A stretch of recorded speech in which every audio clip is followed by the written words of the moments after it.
SIM cards exist for a reason. And here, this man used to buy a SIM card. Now, because his plan was spoiled, all of these details come to one. He wonders, shudders to what would happen had he managed to carry out blasts and then gone underground. Now, there would be natural comparisons to what Pakistan terrorists tried to pull off during 26/11 Mumbai blast, isn't it? Let me just break that down to refresh your memory. In the 26 Mumbai blast, the attackers carried fake Indian IDs. It was all very well planned. There were residences and people in India that had been used to create these fake Indian IDs. In the case, as I mentioned, took on the identity of a Hindu man.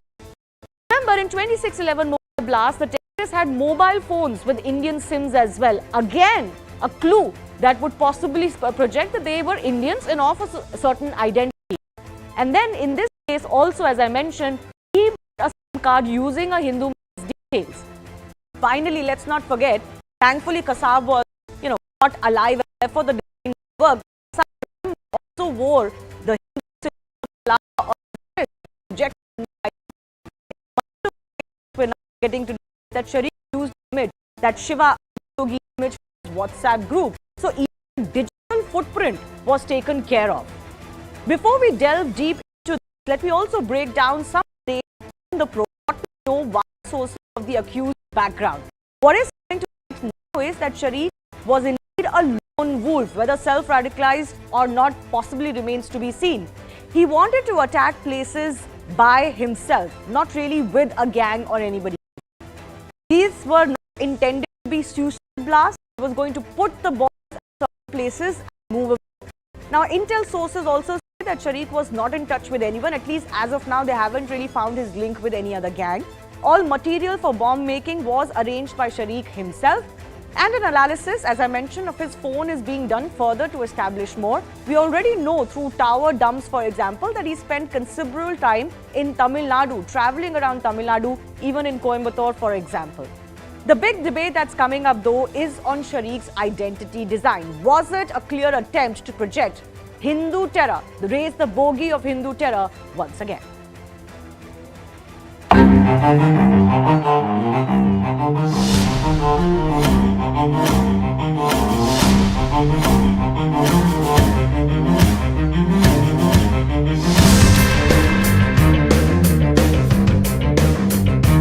From the very minute of incident, we have been trying to investigate from all angles.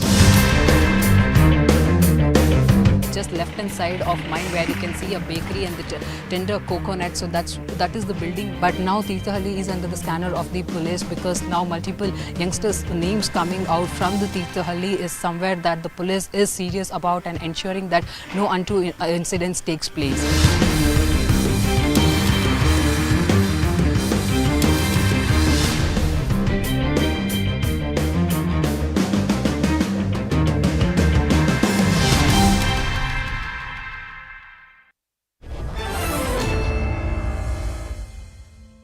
Let me introduce our guest joining us. Vijay Prasad is spokesperson of BJP Karnataka. Aishwarya Mahadev from the Congress unit in the state. PKD Nambiar is a political analyst. Desh Ratan Nigam, lawyer and political analyst, leans towards the RSS. Sushant Sareen is senior fellow ORF, looks at, of course, terror and the politics of religion in Asian region very closely. And Sushant, I'm going to come to the politics of this later. I want to start with you by your take on what we know of what this fellow Sharik was attempting to do, especially with his digital footprint or his identity. Is it far-fetched to say or suggest that there was clearly some attempt to project himself as Hindu terrorist? Had he managed to carry out a blast? I think there are 3 or 4 aspects to this entire incident. One, that clearly when he was using a Hindu identity while moving around, it was probably because he didn't want to arouse any suspicion into whatever he was doing. So that's entirely understandable. If people start suspecting something is wrong, then, his entire venture comes to a halt. Secondly, I think he was carrying some of those identification cards and probably would have left them to throw the investigators off the scent. He can lose, the investigation gets diverted into a completely different direction, and then the usual mafia takes over and, comes up with these allegations of Hindu terrorism, etc., etc. But the third thing is something which is, a little out of the ordinary. For example, normally, Shivani, what we have seen is that people, when they get themselves clicked with an IED or a bomb or whatever, these are guys who are most likely to be suicide bombers, right? These are people who are going to die when the bomb With the blasts. weapon, yeah. Now, here is a guy who, by all accounts, because he is wanting to throw the investigation off into a different direction and everything, he doesn't want to project himself as the guy who's carried out the blast. He has his mug shots with the IED, but he is also not wanting to commit suicide. So there is something out there which doesn't quite fit the normal pattern. Right. But I'm sure once the investigators, interrogate this guy, they will probably come up with a far more cogent explanation for this contradiction. Yeah, I just want to focus a little bit on what we know today versus what we know yesterday. Now, till yesterday, PKD Nambiar, we did know that this man had taken over the identity of this man called Prem Raj. And when the blast took place and they found this ID with the accused who was injured at that time, they went to Prem Raj's house and realized Prem Raj is all well and fine. And, he had lost his Aadhaar card some 6 months ago. And that he used his fellow dormitory sharers' Aadhaar card to buy a SIM card. Till that, it was fine. But today, we've got these details of this, Adi Yogi idol being used as a profile picture for a group. Now, that I find suspicious. I'll tell you why. It's one thing to take over the identity, whether that person is Hindu or from whatever religion. That's fine. But if you are projecting yourself as, like overtly Hindu, or devout Hindu, not really using your profile picture of the mugshot of Prem Raj, but Shiva idol, does that suggest to you that there was a deeper design here? Well, Shivani, there is no doubt, and I think anybody whomsoever is trying to project this as an isolated incident, and I can only tell them that they are knowingly or unknowingly just trying to make this a very, very small case. If the entire Malabar coast over the last 2 to 3 decades have been changing slowly, and I've been talking about this for so long, but somehow जब तक वो हमारे ऊपर बीतते नहीं है तब तक हम लोग विश्वास करने के लिए रेडी नहीं है. The radicalization in this belt has been really tremendous. I'm not saying that there is no other places like in the Uttar Pradesh or in Telangana or in other places it is not happening. It may be happening, but this area has got another deeper problem. The deeper problem is that the most educated people are there, even in the Muslim community. The people who are getting into these things, they are highly educated. They are economically much superior to either against their other communities or at least comparatively in other parts of the country. So these people, the 99% of the people who have joined ISIS from India belongs to this particular area which you are talking about as the Malabar coast. Whether it could be Mangalore, Udupi, all this. So I think from Coimbatore to this particular place, this is also the birthplace of Simi, PFI. I'm just going to delve into the history of both Shiv Moga, where Sharik, the accused, hails from. That also has a very troubled communal past, actually, especially in recent times. The Pakistan Zindabad and the Pakistani flag was hosted there only. Yeah, so I think most of the time, then of Coimbatore as well, or Mangaluru, where the blast was intended to happen. There's a particular tone to these two places where there's been a lot of communal strife. PFI activists, for example, have been arrested in the past from these locations. And I, for that reason, also feel that this whole Hindu attack or a bomber, plan, if that was the case, would have succeeded in these areas. Because just yesterday, for example, a political representative on this show, speaking about this story, said that, that Mangaluru has been turned into a Hindutva laboratory. And then there's so much conflict happening, naturally people would jump on if at all in future somebody had posed as a Hindu terrorist and managed to carry out a blast. But I'm going to come to that in just a bit, and to our political representatives. Can I complete my statement, Shivani? Yeah, please. Let me just focus. PKD, let me just focus on this possible plan to pose as a Hindu terrorist. What do you make of what has come to light? I am precisely coming to that. Yeah. It is very easy. There is a media in this country who would like to see that how can they project this Hindu terror or Hindu as being a violent community. The Hindus are the one who is going and taking against all the other people, and the minorities are under threat in this country. This is a propaganda which these people do understand this. If somehow in one day, in 24 hours, if this could have been just, if this, like the people like you are not taking up this could have been taken as a Hindu terror. It's very easy to, it becomes like a very viral, very fast. I think that. Yeah, and we all know that such kind of news travels faster. And then the truth can take forever to catch up, as has happened, and I will show this, as has happened in the other so-called Hindu terror cases that have all fallen flat. Virtually all of them have fallen flat over the last 15 years. Not only from India, Shivani, it is also come from across the border. The people make this such a viral stuff as if there is nothing called as Hindu terror exists. I think the Hindus in this country will never pardon the former Home Minister for coining this word, wherein this is something like this never existed in this country and can never exist in this country. No, Hindus I am not going to for a second suggest that there haven't been terrorists or even very dreaded criminals who haven't come from the Hindu faith. Of course they have in a country like India. But this whole specter of Hindu terror, we're running these lists. There were like 5 or 6 big cases. In virtually all of those cases, barring the Malegaon case, literally all cases have either been closed and the accused have been acquitted by courts. It's only the Malegaon case where the case is still going on. Remember the Samjhoda Express case where exactly. I'm running all of those details. So I think it's a conspiracy which is some kind of a left liberal media is also a part of that. Well, that conspiracy has already been established. It has already been exposed. But let me focus on this, because Deshrata Nigam, why am I talking about this? I'm not talking about this on the top of my head, right? I'm talking about this because Kasab and other 2611 terrorists tried to pull off exactly this. It is fortuitous for us that Kasab was caught alive. Otherwise, they had the entire plan ready with fake IDs and residences and student identity, etc. to pose as Hindu terrorists. Absolutely, Shivani. In fact, the entire focus is to defame Hindus and somehow create the, a bogey of Hindu terrorism, which has not succeeded till now.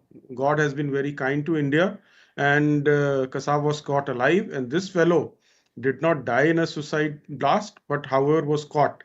And keeping a Hindu identity is standard now, which is in Islam called Mudarat or Al-Taqiyya.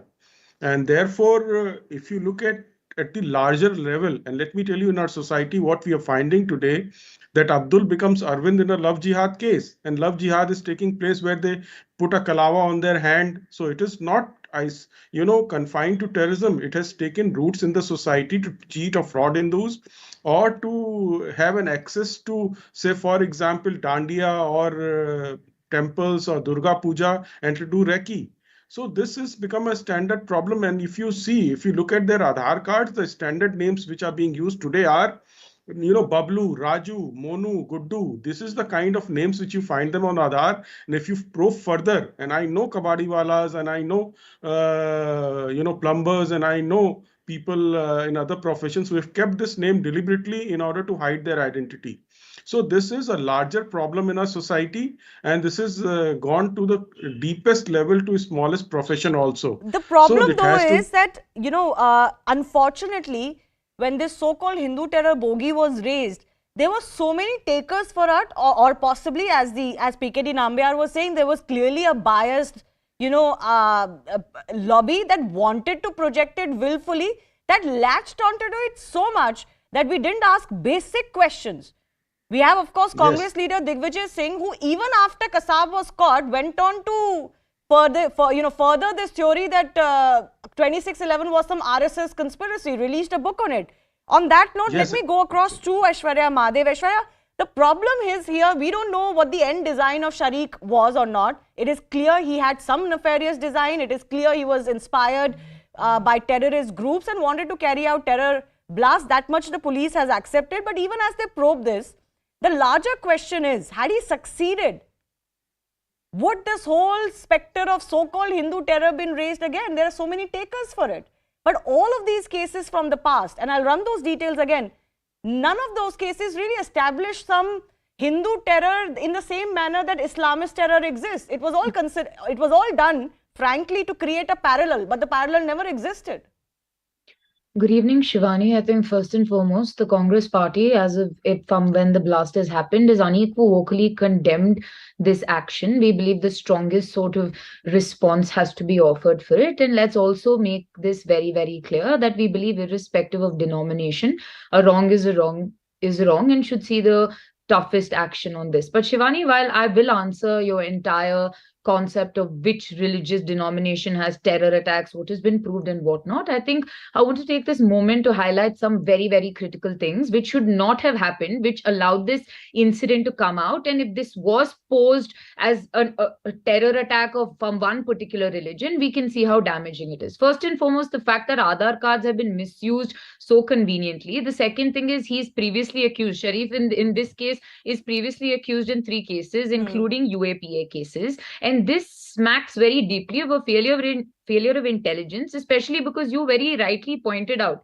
whether it is Shivamogga, whether it is coastal Karnataka or even Mysore, the sort of threat of communal instability and societal instability that comes out of actions like this should have put the government on far higher alert, because this is not just one isolated incident, because this has happened in Shivamogga as well. And this is largely an intelligence failure which could have targeted either particular community, and it could have created far deeper, far more damaging consequences, and that is something that needs to be answered. Yes, the investigation is going to lead to obviously the answers to say whether this boy or this accused, who is completely wrong in this case, was trying to make it look like it was a terror attack of a particular religion or a denomination, or it's going to see what the motivation is. But the larger thing is that instances like this are on a rise, which smack of a deeper national security failure. And this is something that should very, very strongly be answered. Before I can go into talking about whether this is Islamic terror or Hindu terror, the fact is terror, irrespective of denomination, is still terror and violence and causing widespread destruction. No, first of all, one second. Aishwarya, the fact that this man was out and about and at large, some of his other, the people who could have been handlers in this case have also been accused in past cases, etc. I have discussed that, and I have raised the question on what it says about our security establishment yesterday on the show. But today, I'm not sure why you're seeming so uncomfortable talking about the fact that it's in nobody's interest. I am not interested in establishing that there's Islamic terror, but there is. I'm also not interested in running away from that reality. And I'm also interested in talking about the fact that there has been in the past, and there seems to be in this case, a design to project it as Hindu terror act. Now, why would somebody do that? Why would somebody need to do that? A terrorist just wants to blow up people, right? They'll go and blow up people. Why would you want to fake your identity? That Shivani, is because there is a political element attached to it. You want to defame a certain community. You want to act like there is as much Hindu violence and Hindu terrorism as there is Islamic terrorism. And frankly, that parallel is bogus. Not just in India, across the world. Shivani, saying that doesn't mean that anybody is interested in demeaning one faith or another. Shivani, obviously this is far more nefarious a ploy to create far greater danger and terror and destruction in society, which is exactly what I'm saying. I'm absolutely not uncomfortable in unequivocally condemning what has happened. And if I believe that Sharik in this case decided that he wanted to obviously have this attack posed as Hindu terror, then obviously it is something that you need to take strict action about. But all of this was a repercussion and a consequence of a very large breach and lapse in national security and also intelligence, and the failure of such. Because obviously if this action had been carried out and his name had been masked, his identity had been masked, and the investigative agencies had not realized or discovered, then you would have seen the sort of societal foment, especially in communally sensitive areas such as those in my state, especially Shimoga and the coast. And I believe a large part of this is the intelligence failure here. If that was his design, no, if that but was the politics of plan, identity, Aishwarya, I am not undermining the fact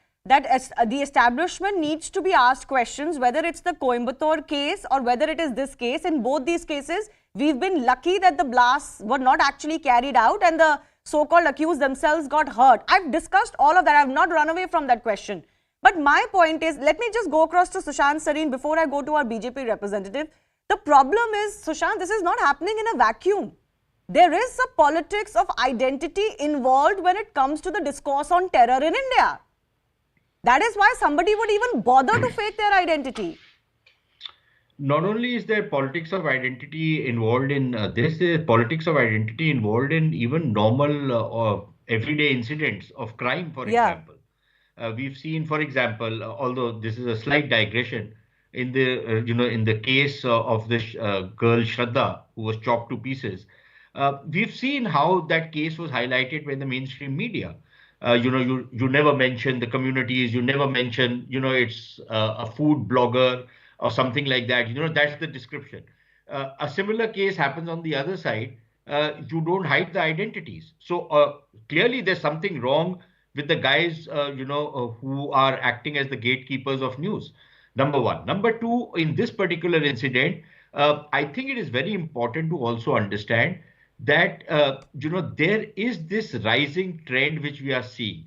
Now, whether this is part of a larger network, which is, propelling these kind of characters to, go and manufacture bombs and blow them up, or it is just some crazy individual who probably has seen a little too much of internet and thinks he's going to become a great Ghazi or an Islamic warrior by killing a few innocent people. I don't know what's behind it, but I think we need to get to the bottom of it. Finally, Shivani, I think while at one level I would agree that there is an element of, a lapse of security and a lapse of intelligence, because after all, you've had these kind of cases happening and these guys were not really on the radar screen as they should have been, given their antecedents.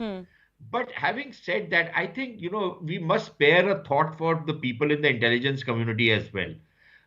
Given the kind of resources they have or the lack of those resources, given the kind of challenges they face, and given the kind of political pressures that are brought to bear on them. For example, how does an intelligence agency function? It depends upon feedback from the grassroots level. Now, if the grassroots level police, for example, is even scared of calling a bomb blast and wants to divert the attention by saying that, this was just a cylinder blast, as happened in Coimbatore. Exactly. Then, the local cops get the message that, yeah, look, don't rattle the cage, don't reveal anything, just play it down and, just flow with the tide. I think that attitude has to end. And I agree with the lady earlier who said that, look, terrorism is terrorism, regardless of who does it. You have to clamp down on it. You cannot politicize it. You cannot do anything else with it. You have to just crack down on it. Unfortunately, that's not the way it works on the ground. No, it doesn't work the way. And I'm sorry, I find it a little rich coming from Congress, especially in Karnataka, where the previous Congress establishment is guilty of releasing hundreds of PFI activists. No, Shivani, please can I respond? Yeah, please respond. This is the false bogey that has been put up again and again. TB Jayachandra, the law minister of that day, when the release of PFI, so-called PFI activists happened, in every single charge sheet or everything that was brought forward showed you that these were people that were not accused of rioting, not accused of violence. These were people who are en masse arrested, basically for assembly. And this is something that has been clarified time and time again, because the BJP will come up and say, oh, PFI activists were released and whatnot. Over 3,000 odd cases were brought forward. People of all denominations, all religions, basically involved in assembly that turned violent, were basically released. And this is the sort of bogey that keeps coming up. This creates. But what about the fact that your former chief minister went on to defend PFI? And what about the fact that every time we talked about PFI, then people would say, oh, what about RSS? What about Bajrang Dal? What about Vishwa Hindu Parishad? Why were these parallels ever drawn? I'm talking about exactly that mentality that, okay, you're talking about this, please talk about this too. Why? I'm talking about PFI, I'll talk about PFI. And that's precisely where the mentality of the so-called, oh, if there is Islamic terror, there's also Hindu terror in India that existed. That's why it came from that we need to make some sort of a balancing. We need to do some sort of a monkey balancing that, oh, if Shivani, there is it is Islamic not terror, there is balanced also Hindu at all. terror. Shivani, in my state, the reality exists that there happen to be extremist organizations, irrespective of denomination, that foment violence and create destruction in society. Please In coastal punish them. Karnataka, there have been enough cases of people across the board from various organizations. Okay, fair enough. The irrespective. There has BJP been spokesperson has not spoken. Can there I have just been bring him in? also I'm running out of time. Can I just bring him in? organizations Yes, that have Mr. also Prasad, how do you treated respond violently to people. all the things that the Congress is saying? One, it is ultimately your responsibility as the government in power to ensure, such people cannot carry out their designs. And two, they're refuting the charge that we didn't play to the identity of either extremists or terrorists. Thanks, Shivani. At last, I thought you were trying to silence me in the show. Thanks for giving me an opportunity. See, let us try to understand the narrative that these people are trying to bring in. Okay. Having said that, the ecosystems which these people are working on, who is behind all these the ecosystems which they try to create over a period of time? Incidentally, Congress is the generous philanthropist for this kind of terrorist organization to mushroom in the state. Irrespective of starting from the successive Congress government has been very, whether it be Maharashtra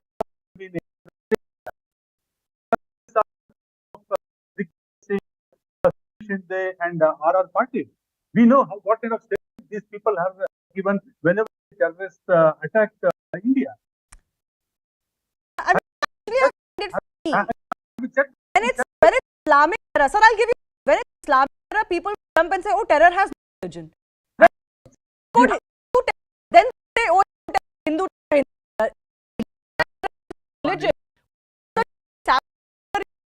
Sitting ministers. That's my question. Anyways, go ahead. Let's understand this one. Thank God, Kasab was fought alive. We all know how he was fought alive and how Lashkar-e-Toiba and Pakistan overnight to ensure that time if God he was the race name would have been Samir. Name would have been the ecosystem. This is that trying to build and call it and we recently how Maya has withdrawn so many cases against the PFI and how we have Shumaga, multiple church plans, the Maruti van bomb case. These are why this terrorism. Well, ultimately, you're the government in power. The government in power will be held responsible. What happened, for example, under UPA era, we hold the UPA leaders responsible for that, including this whole bogey of Hindu terror. No, Shivani, let's understand how the system is working. Because of these people able to sit in one place. They are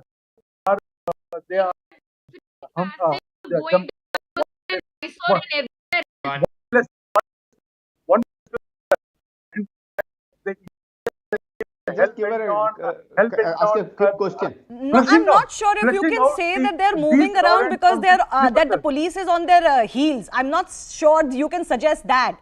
But can I just say, I don't want to sound disrespectful to our police forces, to our intelligence agencies. I think the fact that India has been a terror attack-free country for so many years, we need to applaud them once. Our agencies need to succeed 100% of the time. So we don't want to sound disrespectful to them, and we understand the challenge. But Chansarin wanted to come in. I'm only a couple of minutes. I'll give 30 seconds for beginning.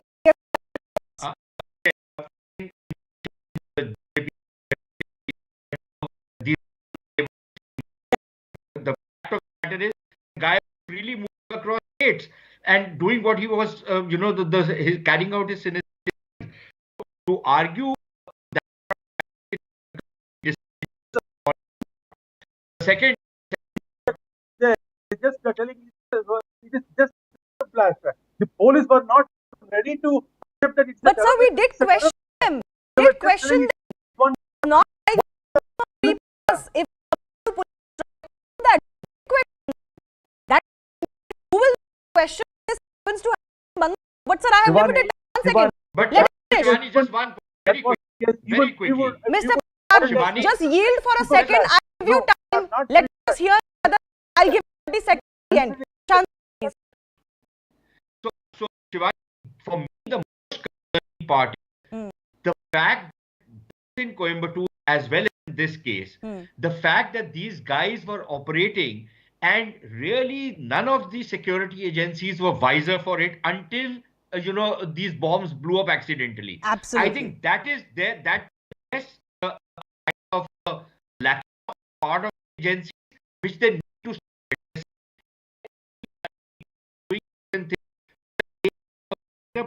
the ground.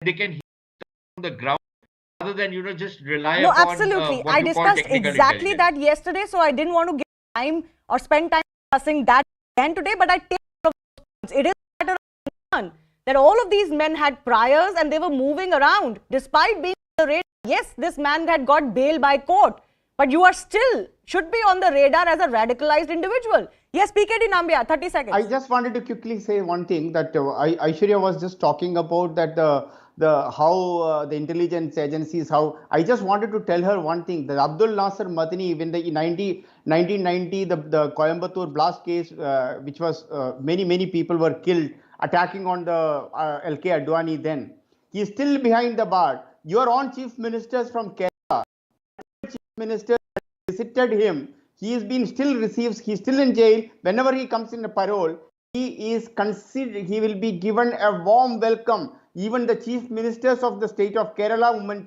and he drive down to his home.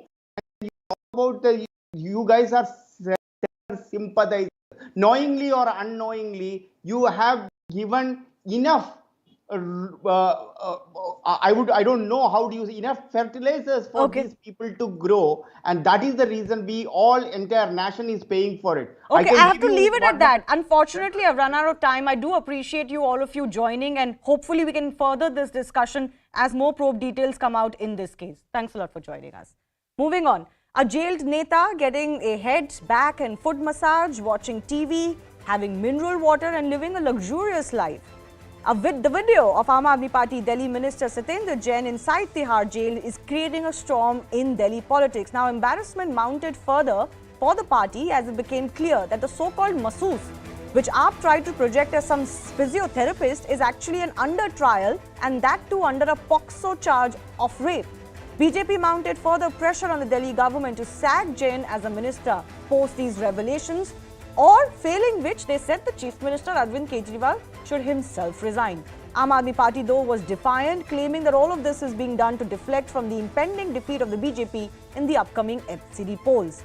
Meanwhile, Jain's counsel also alleged contempt by Enforcement Directorate, alleging they are deliberately leaking these footages to malign his client, despite giving an undertaking in court not to do so. The ED has denied and refuted the allegations of leaked footage. The political battle aside, the case of Satendra Jain has become almost an albatross around the party's neck. Having dug in their heels for so long, sacking him now is seeming difficult, especially with Gujarat and MCD elections coming in. While with every passing day, embarrassment is continuing. Take a look at the various issues that have come up since Jain was jailed. I'm not even talking about the charges he faced. This month, ED accused him of getting special treatment. Now his massage videos are out, and the masseur has turned out to be a rape accused. Massive embarrassment. Last month, ED told court that Jain met witnesses in his own case in his Tihar cell. While in September, ED alleged that Jain's wife, Poonam, was a frequent visitor to his cell. All of these are violations of jail norms. Not to mention, jail accused Mukesh was also against Jain of extortion. Jain in charge of prisons as a minister.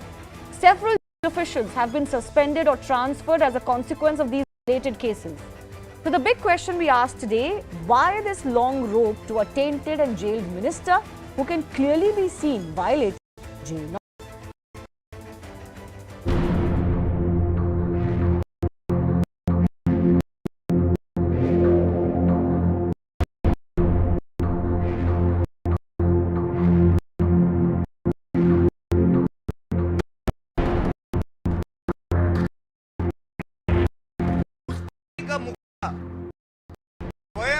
पकड़ के जनता से माफी मांगता और कहता कि मुझे माफ कर दीजिए, संविधान शब्द में इसका पालन नहीं कर पाया हूं, मेरा मुख्यमंत्री कृत्य कर रहा है, मैं खास काम किया है बदनाम करेंगे, इसलिए हमें दे दो। अरविंद केजरीवाल का नारा है काम किया है काम करेंगे। सारी थीम पिछले 10 दिन से अगर देखें तो इसी थीम के चारों तरफ सारी राजनीति घूम रही है।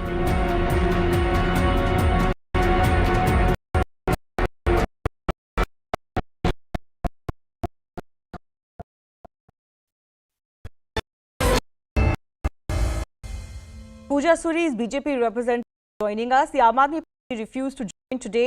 Ravi Srivastava's political interest leans towards the Aam Aadmi Party joining us. Rashid Kishore, and senior journalist. Ravi Srivastav, let me come to you first. You were on my show yesterday when we were discussing the sting operation that alleged that Aam Aadmi Party was selling tickets for the MCD elections. Now, that is also a serious charge. It has come from their own previous leader. There are, conversations happening in front of a sting camera. In this case, there are videos of Satyendra Jain clearly getting what is a head massage and a back massage and a foot massage. None of this is physiotherapy. Anybody will tell you. Physiotherapy happens inside a physiotherapy ward, right? The jail authorities have come out and now said that this man is actually a rape accused. He's an under trial. We know that jail norms do not allow under trials to do this kind of personal work for any other person in the jail. Why is the Aam Aadmi Party refusing to accept that something is horribly wrong here and it's hurting their image? Shivani, the fact is that there is nothing wrong. Nothing wrong. The fact is that BJP is rattled in the MCD. They have 3 mounds of kura to show to the people. They have no other work. They have not done anything in 15 years, and they are miserable at this stage. So what they are doing, they are taking shelter of these, clinging on these fake videos. These are not fake. One second. If this video was fake, I don't think Mr. Jain's counsel would have gone to court saying that why is this footage being leaked? And the ED has owned up to this footage. Shivani, all right? No, one second. Yeah. Ravi Srivastava, let's have a serious discussion. I will. But let's have a serious discussion. Everything cannot be dismissed as a fake video. That is an FSL, FSL Labs job. But anyways, my question to you is, let's say the BJP is rattled. Let's say I take it that the BJP is running for cover, or the AAP is going to give a run for its money in the MCD elections. All of those, that is fine. But this is still an issue. And you are in government. This man continues to be a minister in your cabinet. What I mean to say is, by fake is, it has not come from any authentic source. That's what my only contention is. Now, it is 2.5 months old video. After that, actions have been taken. The jail superintendent was suspended. The DG of the jail has been shifted. The cases against 82 people are in progress. Now, I don't find any logic of taking this video. Anyway, the BJP has... Shouldn't Satyendra Jain be sacked as a minister? Is it that the Aam Aadmi Party has dug in their heels so much that they're now unwilling to take this step? And I'm asking this question because they believe, project that they are, holier than thou, that they uphold greater standards. Is this upholding greater standards? Honorable High Court has said it, that sacking Satyendra Jain or stripping off his ministry is the prerogative of the Chief Minister. Yeah, but he didn't say it in a kind manner, sir. That statement they were quoting on my court. Demand which can do it. Court also went on to say that this man is a... Why are you leaving out? No, listen. No charge sheet has been filed till date. No case has been started yet. It is all in the realm of speculation. That so be it, but this footage is out. This man who used to be controlling prisons is getting VVIP treatment in prison. This is a series of 10 videos. Oh, VIP treatment in the prison. Our sitting Home Minister 2010, 29 July was enjoying much better privileges with the 4-room barrack in Gujarat jail. How does that matter? The Aam Aadmi Party claims. I know Gopal Rai made that analogy today. But this is exactly my question. The Aam Aadmi Party claims it is better than the BJP, right? The Aam Aadmi Party claims we are not like other politicians. Please prove it to the public. You're defending exactly what any other party would. But let the BJP representative come in. Yes, Pooja. Shivani, I would just start by saying this, that Mr. Ravi Srivastav is himself saying what we are saying. In fact, he is saying that these videos where he is seen getting all this, it is the prerogative of the Chief Minister by as he's quoted the statement of Honorable Delhi High Court. So why is Delhi Chief Minister, Kattar Imandar Chief Minister Kejriwal not sacking this minister? I mean, what is he waiting for? The Chief Minister, who's so popular for casting aspersions on others and just saying that even if there is one single allegation against his minister in the cabinet, he will first dismiss them, he will just expel them from the party, and then the case will be there on the trial. Why is he so quiet? What is he waiting for? Second point, today's debate on the therapist part, what Mr. Shishodia had been portraying that he's having a therapy. Let me read it separately, saying that this is the rapist, not therapist. Please stop defaming the therapist community. Do not do that with them. You have converted Tihar jail into a Thailand spa. You should be ashamed. Rather than being ashamed, you are defending your minister. This is appalling because he's Delhi Chief Minister. What about the public of Delhi? How are Delhiites feeling today? Betrayed. Okay, they let me came take into the question to Rashid Kidwai. Bring a political change. Rashid Are you bringing Kidwai, this is kind it of political the change? Aam Aadmi Party that came with such lofty standards into politics has realized कि भाई politics में survive करना पड़ेगा तो यही करना पड़ेगा. Now there are so many serious questions. One second, Pooja ji, one second. Pooja ji, 1 second. Rashid Kidwai, the problem is that they're doing exactly what they have accused other political parties of doing. Look at this footage. Does it not hurt their credibility of a party that had such lofty standards when they came into politics? Today, they're not even willing to come on a debate on this. They're not even willing to acknowledge that yes, this is happening inside the jail. They're just linking this, oh, MCD election aa rahe hain and that's why this is happening. That's not a defense. Shivani, I think Aam Aadmi Party has no defense. It's completely in denial. It thinks that it's just going to, with passage of time, it's going to go away. And at the same time, the BJP is also trying to politicize it in the light of MCD elections and Gujarat elections, etc. See, there is something is rotten that is happening in Tihar, inside Tihar jail. This is not a first case of kind of VIP treatment or this kind of thing. My friend Sunetra Chaudhary, author, she has documented it, a lot of it in the book. What was happening during Charles Shobraj case in 1970s is still relevant today. So on that part, the central government, the Lieutenant Governor of Delhi, etc., are also equally accountable. How is this? You see, what is the source of this this video? I mean, this video, if it was shot in September, what were authorities doing? The authorities are saying that we had this for all this while. We didn't link it. That's precisely what they're saying. What you're using to say that what were authorities doing, I've read out. Since September, they've been claiming that Satyendra Jain is getting special treatment. So what did they do? They're obviously asking court to intervene in this. What do you want them to do? ED doesn't run the Tihar jail. No, ED doesn't want to own Tihar jail, but ED could have, if ED had this kind of video, they should have made it public then. And what but is ED doesn't. Lieutenant Governor, the exact charge against the ED is that it is leaking this footage. Powers. You are saying they should have made it public. The ED is saying we didn't make it public. Mr. Jain's counsel is dragging the ED to court, saying there's contempt of court because you are releasing this footage. The ED obviously is not in the business of doing that. And it doesn't matter whether they release the footage or not. Rashid Kidwai, the fundamental question is, this is your minister in jail. What is your accountability? I'm asking that of the Aam Aadmi Party. No, Shivani, you must understand these are the matters of propriety. I mean, if Aam Aadmi Party is not observing any sense of propriety, that is a political aspect. What I'm saying is there is something far more grave. What is the executive authorities are doing? There is Union Home Ministry and they have lot of powers, lot of leverage. The Lieutenant Governor of Delhi has lot of leverage. Why that leverage is not being exercised? Why is it just becoming a political tutu meme? Just because there are elections going on. Okay, I'll leave it at that. I'm not sure why this is linked to what the union government can do, because ultimately this case is in the court.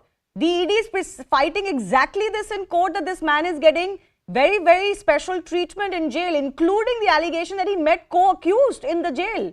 Now, of course, jail authorities are facing the flack for that. As I mentioned, several officials have either been suspended or transferred. Ravi Srivastava also managed that. But the fundamental question that maintains is that what is the political accountability for this? Yes, Pooja, please, 20 seconds only. Yeah, Shivani, I just want to reiterate what you said. Since they have suspended so many jail officials, they have transferred them. This itself justifies, this itself is proving, endorsing everything in itself, that they knew that all this thing is happening inside the jail. Ravi Srivastava, can I just ask you a very quick question? I have 10 seconds left. Do you think Satyendra Jain has indeed become a liability for the Aam Aadmi Party? They should just sack him and cut their losses at this stage. Shivani, precisely, yes. No, for Ravi Srivastava. Satyendra Jain is not an issue.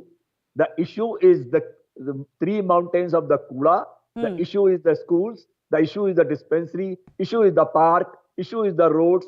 Issue is the ferrywalas. Issue is the parking space and licensing vendors making money, 2 lakh crore in last 15 years and with no accountability. Issue is that. That is an issue for MCD elections, but the Delhi government doesn't cease to exist till we have MCD elections. The questions over Delhi government don't cease to exist because this is a sitting minister in the cabinet. I'm not sure if it's so simple as saying MCD elections are coming, so no other issue is important anymore. But I'll leave it at that. I do thank our guests for joining us. Certainly ahead of MCD elections, there's a lot happening in Delhi politics nevertheless. Time for a short break. On the other side, the day's biggest stories.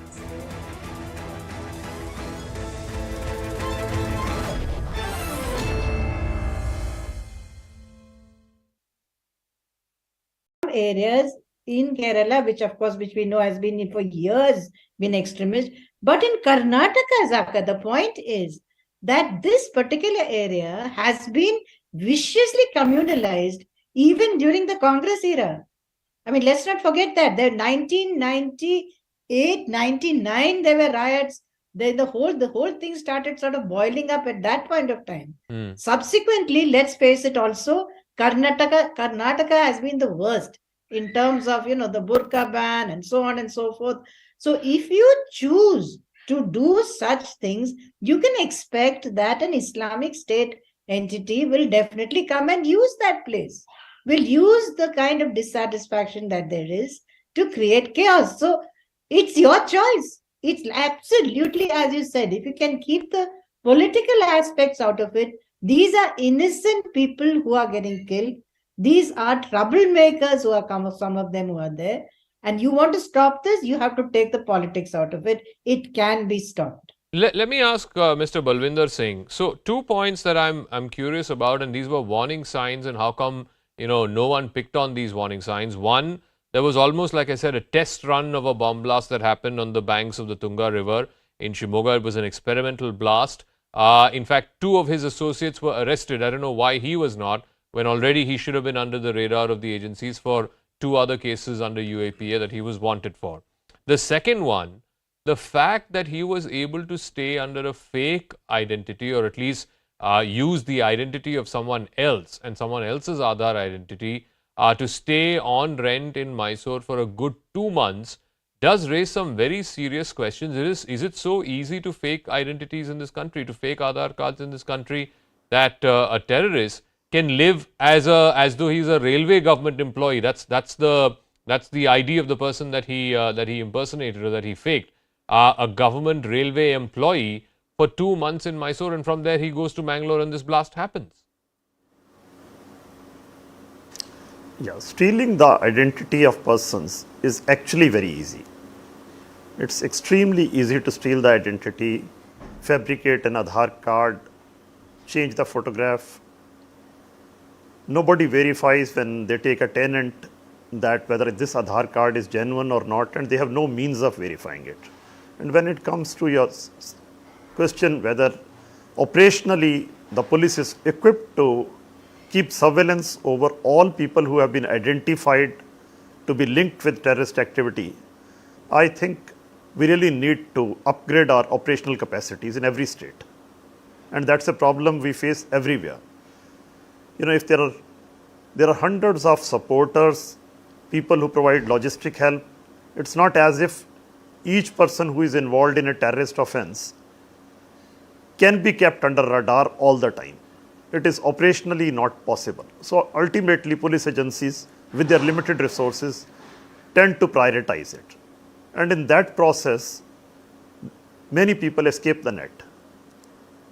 So it's a question of operational capacities, the manpower, the technical capacities, the technical capacity to keep surveillance. All those, I think we really need to understand that South India faces this problem in a big way, and there is need for upgradation in every sense, human resources as well as technical upgradation. So where and is the also problem? Because coordination we are between led to believe that one part of the problem is also political. Certain political parties don't want to be seen as going overboard with these measures because it upsets a certain vote bank. How much of this problem is political and how much of it is actually from a technological/technical point of view, lack of resources or whatever you were referring to? Because the spin that's being given is that soft on terror is the reason why we're seeing this in South India. I fully agree with you that terror has to be above politics. You cannot have a political party supporting terrorism, and that I think is absolute no-no. There is need for creating an environment in which we have no tolerance to terrorist or even sympathy towards terrorism in this country. Look at the profile of this gentleman, this person. I will not call him a gentleman. He's a BCom graduate. And if you look at previous cases also, profile of persons involved. Now, what is it that is creating an environment of indoctrination among educated youth? I think that question has to be addressed at the policy level. And how do we address this issue? It has to be addressed both at political level as well as at the intelligence and law enforcement levels. So that issue has to be tackled. But operational preparedness, operational capacities have to be upgraded.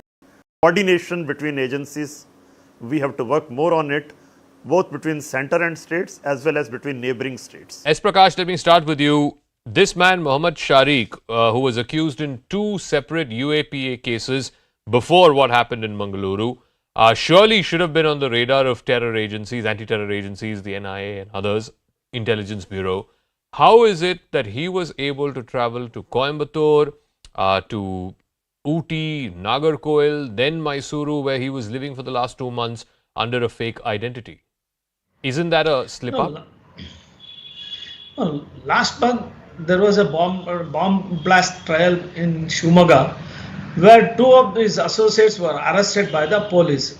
A timely arrest was made then, and this escaped from the police net, and he was probably he must have been off the radar once his friends were arrested by the police. Subsequently, as he surfaced in Mysore, then has come with the bomb with the intention of exploding it in a crowded place, Mangalore, which is a with series of agents and the.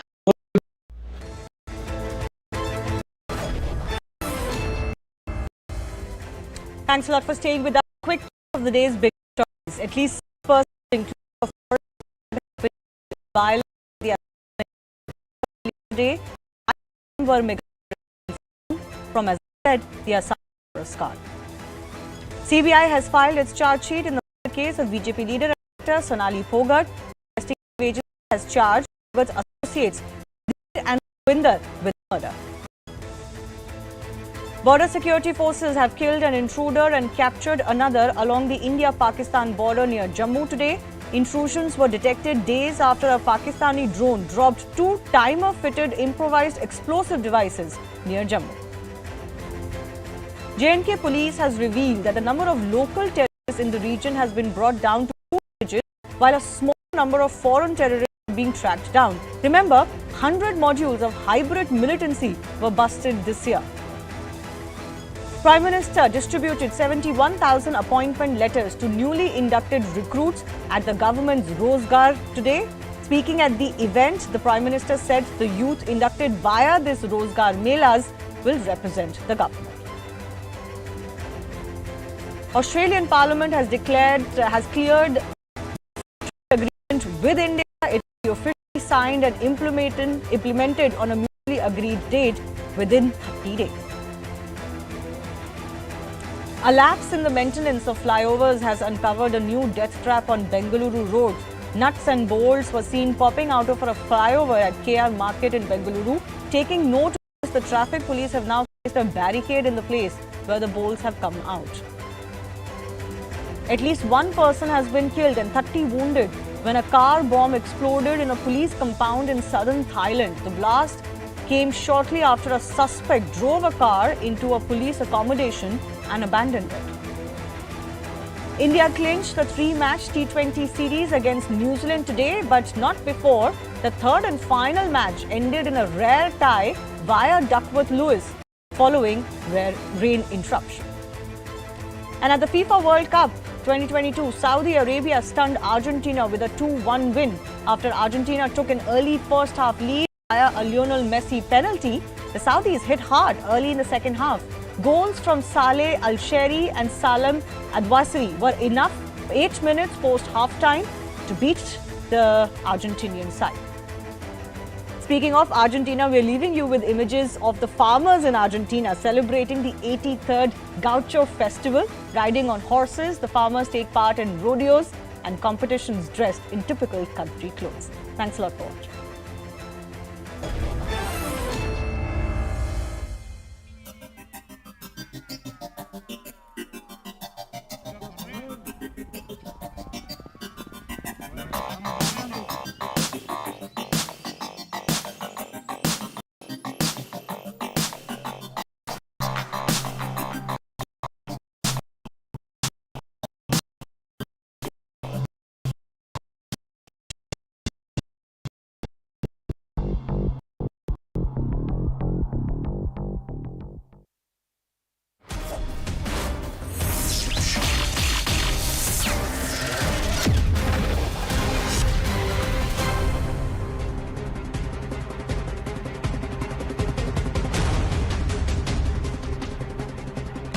Namaste, Jai Hind.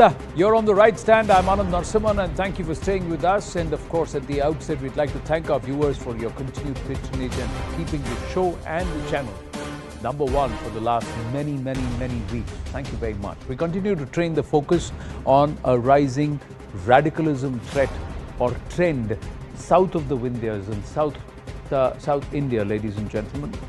States of Karnataka, Kerala, Tamil Nadu, right light on this trouble. On this edition of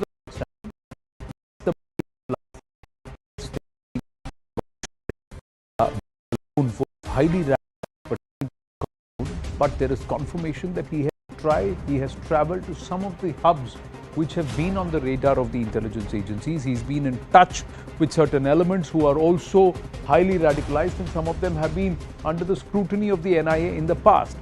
But what we will focus today on this edition is the Coimbatore blast, where we have been able to glean critical information from the topmost intelligence agencies and sources within the intelligence establishment who have tried to create or very clearly delineate this threat and assess how big a problem this is. And it starts and revolves around not Sharik but Mubin. We'll come to that in just a bit. But before that, let's look at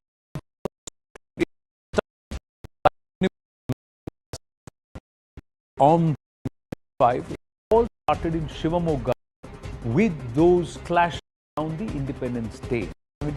75 years of our independence, Har Ghar Tiranga, and the clashes that happened, there were deaths. Soon after that, there was a blast on the banks of the Tungabhadra. 2 people get arrested there. One of them runs away. The man who ran away was Sharik. Then we have this attempt in Tamil Nadu, which was again in Coimbatore, which was right outside a temple, and it became a cylinder blast. It was initially called a cylinder blast, and then they realized that no, it was far more diabolic. It was actually intended to be a Fidayeen strike by somebody who is highly radicalized, and the threads of that person connect to many other radical elements who've been spreading in that area. Ukadam as an area in Coimbatore is on the spotlight. We'll tell you all about it. Let's try and look at all the blasts. First, the blast of the banks of 20th etc. was used. So the composition of the explosives very similar to the following instances. Police probing if this was a trial run for the Mangaluru attack, because he was involved. Sharik was involved. Right now is a lone wolf, but he had two other people working with him. Police probing if this was a trial run. The next one that happened was in Tamil Nadu. So the police probing, let's move on to the next. 23rd October in Coimbatore. So exactly just about a month later, it's in Coimbatore where the blast in a car near a temple, and the person who was planning the attack got killed in the process because the explosive went off earlier than expected. And this is Jamisha Mubin, linked to the Sri Lanka suicide bomber Irshad Hashim and that entire network.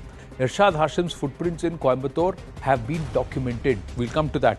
Cops probing links to Mohammed Sharik, whether or not, because Sharik also travelled to Coimbatore. We put that out last evening here on the Right Stand. Then there is this IED blast November 19th in Mangaluru inside an autorickshaw, and the person injured is Sharik himself. Turns out he was the one who escaped in Mangaluru. He had a similar composition of the explosive, improvised explosive device. He's put out a picture with a pressure cooker, and he was pushing ISIS-style attacks. So this is allegedly carrying ID to the blast location, and he had identified multiple blast locations. Now, ladies and gentlemen, let's set up the Right Stand exclusive news break here that takes this story forward, pieces all the information together. Let's try and understand this in detail. Who is Jamisha Mubin? Jamisha Mubin is a highly radicalized individual. ISIS-inspired radicalism is manifest. The blast was near the Kottai Ishwaran temple in Coimbatore on the 23rd. It's a terror attack, and the perpetrators are members of ISIS-inspired module. They can be termed first attempted suicide attack by ISIS in India. This is the first attempted Fidayeen attack by the ISIS in India. Explosive remnants indicate maximum damage was the intention. Bomb-making material, handwritten jihadi notes were found at Jamisha Mubin's residence, which showed how radicalized he was and how